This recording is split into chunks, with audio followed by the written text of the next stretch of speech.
Rita Braver had a big piece on Sunday morning broadcast with Speaker Nancy Pelosi. She got incredible access for the piece. So let's just take a look at a clip from that piece to start this. Well, she's from Baltimore, so we know we know about effective leadership in the state of Maryland for sure. I just happen to disagree with the effectiveness of it, but no, she's been very effective at ramming through an agenda that the American people doesn't want. He's talking, of course, about health care. We took an idea that was very popular, and if we shoved it down anybody's throat, it was the insurance companies.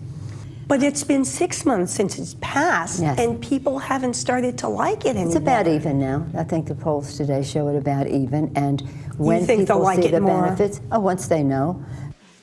There is, however, a certain irony in the fact that the health care plan Pelosi considers her crowning achievement could be her party's undoing in November. But true to form, Nancy Pelosi is having none of it. Don't you worry that maybe you could end up, instead of being one of the most famous speakers in history, to be just a footnote? I'm not a footnote. I'm the first woman Speaker of the House, and we passed the most comprehensive health insurance reform. I didn't come here about me. I came here about policy and the issues, and I wouldn't, are you saying, would I rather not have passed the health care bill so I could keep this office? Never. Never.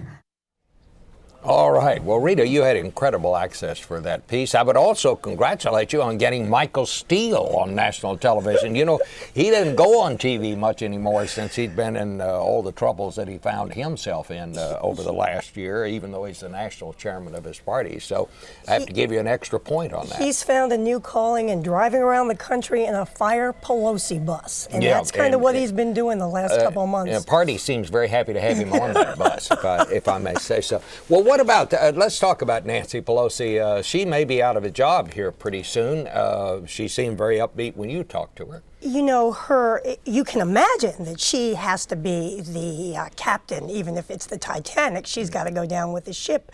So she is insisting over and over again that the polls are wrong, the pundits are wrong, that their own charting shows that Democrats are going to do quite well in the election. Now, she may be whistling in the wind, and she's also going because she's wanted in more places where Democrats are doing okay.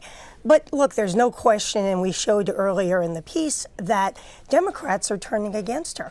A lot of them are not only running campaign ads distancing themselves from her, but they are coming out and saying, I would not vote for her for Speaker again if the Democrats keep the majority. That's very interesting. But of course, you've got to be a tough customer to be the Speaker, whether you're a Democrat or Republican, because always they use the Speaker generally as the object of everybody's anger. When Newt Gingrich was there, I mean, he went after other people, then people went after Newt Gingrich. So that just kind of comes with the job, but it can't be easy or fun. Well, she is incredibly tough. That is the word. Steely was the word that so many people used about her when I was reporting on this story.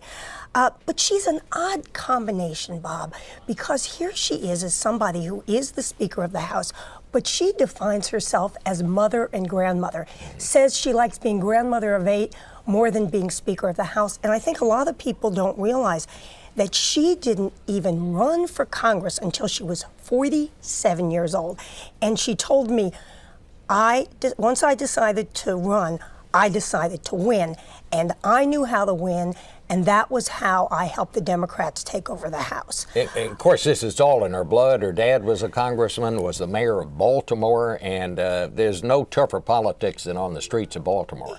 Without a doubt. And she is ready. I said to her at one point, did you ever really say, because I read this quote, that if somebody tears your face off, you have to be ready to tear their face off?